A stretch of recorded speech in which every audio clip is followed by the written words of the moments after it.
Okay, good morning. Morning. Medically, two new additions to the list. Dak Prescott will be just limited to drills today, and Tyron Smith will not practice. He's got some elbow tendonitis that we're dealing with, or he's dealing with. With that, David, let's get started. Mike, can you talk, while the organization has no long-term concerns with Dak, can you just talk about when you have an arm injury that early in camp with the quarterback, how you manage it? I assume you'll go slower rather than too quick as far as getting him in, and just how you're looking at managing him over these next week to 2 weeks. Well, I think it's like anything. I mean, it's good that you can catch a fatigue injury early. So I think this is more staying in front of what he has.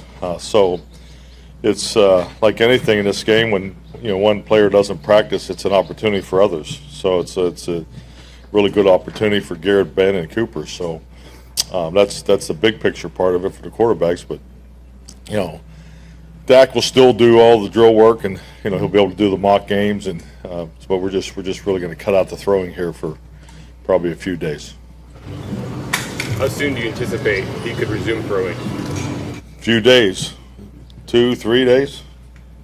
Is that a couple days?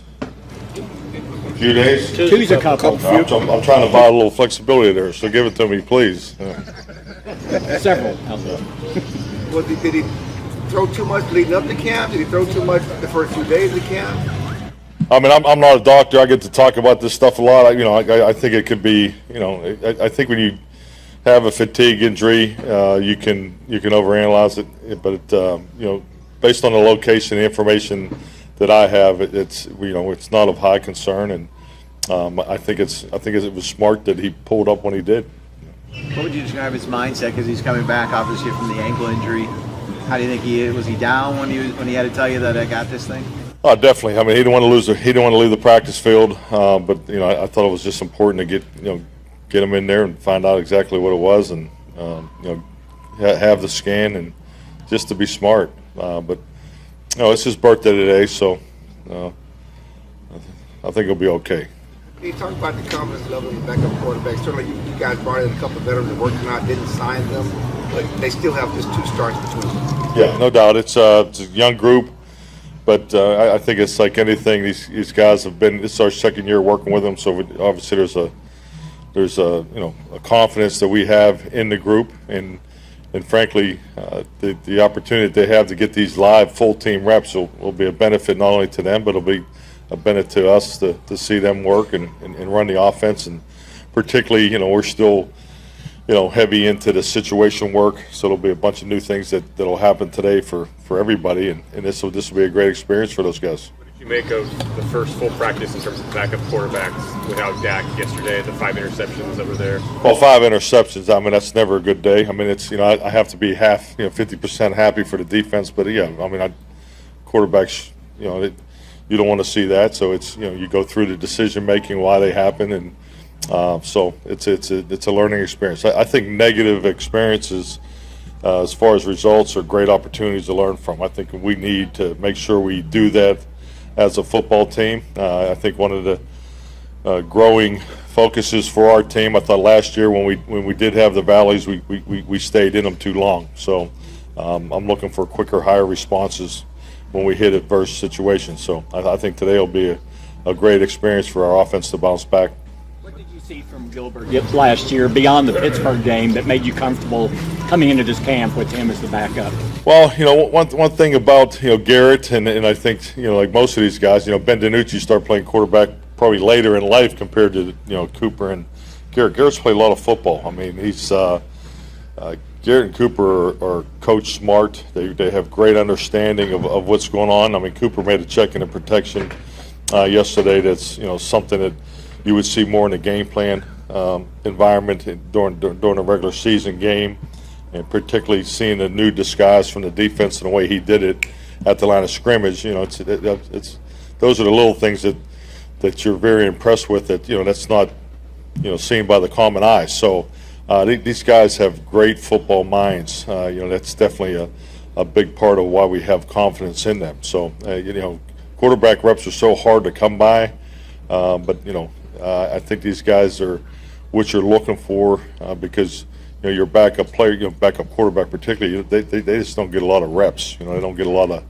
of team opportunities. So this will be good for those guys. Mike, one of your jobs is coaching the coaches, and when you see Kellen and Doug and how they work with those guys, do you see some value in the fact that they've been in that position, being a backup before, and kind of know what it's like with those limited opportunities and mental reps? Definitely. I think the fact that they do have experience playing the position, I think it's definitely an asset. But I think when I look at the design of the quarterback room, I think the personalities, the background plays a big part into that. Scott Tolzien's another young man that gives excellent insights. So it's a very, very good room as far as how it all comes together. So I love the way those guys work together. They're very efficient, very exact. But I think the quarterbacks in general definitely have a comfort of being there, being coached or being around people that have been there before. Anything changes about Dak playing in the preseason? You said last week that was pretty important that he got some work in the preseason. Yeah, I'm based on what Jim has told me in the medical report yesterday. I don't see us getting away from our preliminary plan. Was there an emphasis already ahead of this injury to Dak to make sure that backups got more reps, given what happened last season, going through 4 QBs? Because I know it is hard to get backup quarterbacks experience again. Definitely, but I think like every team, every head coach is going through it. I mean, we're on more of a scripted training camp regiment than ever before. I think the 11-hour workday for the veterans is, it's. I would think the schedules are probably very similar if you went around the league as far as the amount of work that you can do. So, I mean, the walkthroughs. I don't know if we could walk through more than we are right now. I feel our plan and the efficiency of how we're able to interact with the players and try to show them as many different looks. I think we're definitely hitting a target there from what I'm looking for. But yeah, but let's not forget, Dak's coming back off a major injury too, so that's part of it. You have to get your starter ready, and that just doesn't always mean the reps that he needs. It's because frankly, a big focus each and every year is to get the cadence, the timing, the rhythm. You got offensive linemen that didn't play last year too, so all that has to come together. So everything, all those things are factored into who gets reps and how many they get. Me too, not having Amari and Michael Gallup out there as well. Definitely. Hey, when players miss practice, it's not a good thing. I mean, that's why we practice. Just look at the statistical data behind consecutive starts by an offensive line. I mean, when your offensive line, lines up and plays 16 weeks, your percentage of winning goes way up. I mean, there's all kinds of data that supports the importance of guys playing as many games together as possible. So health is a big part of this. Is there any thought that Dak may have hurt himself compensating a bit for the injury, and there needs to be a mechanical adjustment when he's throwing again? I don't think so. I think Dak is not only has very good fundamental training and as far as his regiment, but both, within the organization and who, what he does outside of his time at the Star. But yeah, I don't see this injury tied to this current injury tied to last year's injury. What have you thought of what you've seen of Steele and Secchi so far, and Ball, the little bit that he's worked in team? Steele, number one, I think is definitely a great example of a player taking a second-year jump. I mean, he's, what he's done in the weight room, just what he's done with his, with his body. He's definitely, he won an award for one of the strength conditioning awards. So he's off to a good start. I really liked it. Way he's looked so far, and the two young guys are just, they're just getting started. So, what about Secchi? He's been around a while. Yeah. Oh, he's fitting in. I think he's just knocking off some rust and really just getting used to the language. I mean, it's a language transition for Ty. Mike, you talked about the offense's missed assignments and mental errors a couple days ago, and we asked Dalton Schultz about that. He gave the defense credit for how they've been disguising their coverages. Yeah. Can you talk about how you've seen that from the defense, and is that different at all from what you were seeing from them in practice last year? Well, we didn't have this last year, at this level. So I mean, I don't think that's that's not a comparable that I don't really use. So, but disguise has definitely been, the progression of how we're doing it, the common disguises of the mans and zones, the pressures and the man, the pressures looking like the man coverages and all that. So Dan and the staff, they've put together an excellent staff, but you can see the players are really comfortable with it. And it's just like anything, when you have success, the confidence builds, and it's great for our defense because their confidence. They've put together 2 very productive practices here. And, it's good. This will be good for the defense, not only to respond to that, but this is great for our quarterbacks and our protection unit. Will Gilbert get all of the snaps that Dak normally would, or do you want to try to work a few in with the other guys? It'll be close. I mean, but no, we need to get Ben in there. We need to get Cooper going. Cooper missed a couple days, so get those guys in there.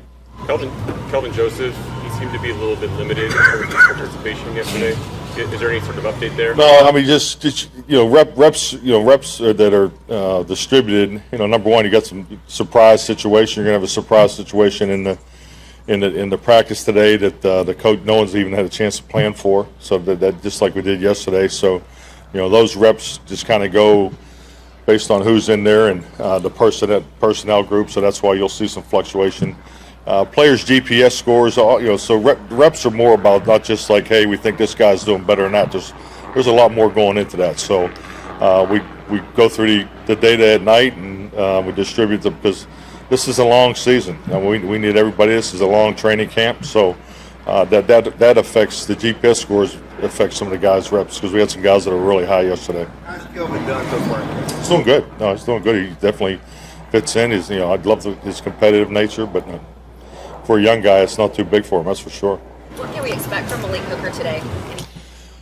He's coming on. I just think him for where he's come from with the injury, trying to adapt to this environment. We're going to bring him along slow. Just talking about with the reasons for all the fluctuations with personnel, how do you balance doing that with to your earlier point about the offensive line, having continuity and giving guys a chance to work with the same people consistently? Well, the health of the player is number one. I mean, that's a priority. I mean, because at the end of the day, availability is what we need. So if there's a question, I mean, Tyron Smith's a perfect example. I mean, so if you have something that comes up, you put that to the front of the line. So that's the starting point, and then we're just trying to get as many different combinations as possible, starting with the groups that we're trying to build off of, particularly whether it's 11, 12 personnel, and you'll see us starting to get into some short yards and goal line 4-minute backed up offenses. So you'll see some 2-back sets and a little more phone booth type football coming. So that'll all be personnel driven. Expect Gallup or Jordan Lewis to come back today, or are they still doing a couple more days? Jordan may have a chance limited. Michael is still limited, so I'll check on those guys after the walkthrough here. What's your view on Zeke's workload after 5 years and what that means for running backs these days? Well, I think at this point you got to be conscientious of it because when you look at a player like Zeke, because of what he's done at the level, the volume that he's done early in his year, I think you have to be cognizant of the long road. I mean, I've always viewed training camp and particularly early season football.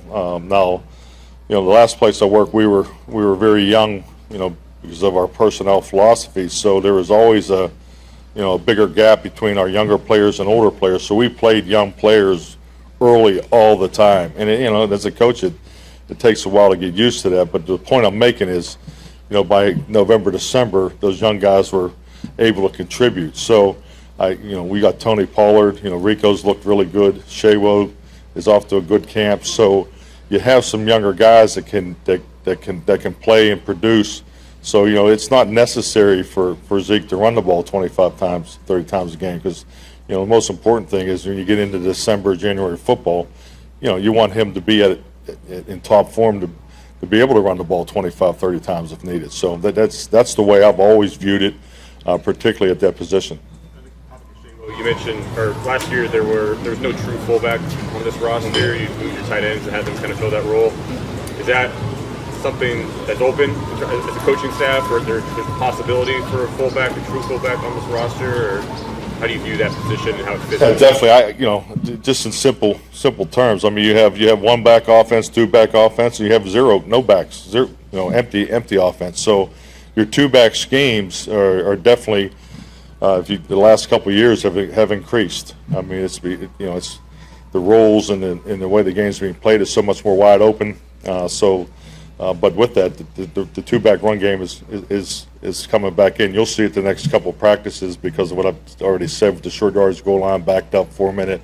So we do have a little more two-back offense in our scheme this year compared to last year. So and on the flip side of it, our defense needs it, because we're gonna see it more than we've seen it. So I mean, base defense 5 or 6 years ago was probably 15-17%. I mean, the teams I coach, now it's pushing 25, maybe 30%. So you got to be cognizant of those trends, and we are because this time of year, Dan needs to see the two-back stuff. So, but with that, we need to do a little more of it because you need to line up and run the ball when you want to run the ball, no matter what they're in too. So we need to have some more of that. We don't want to be where we're checking it all the time and just playing exclusively one-back offense.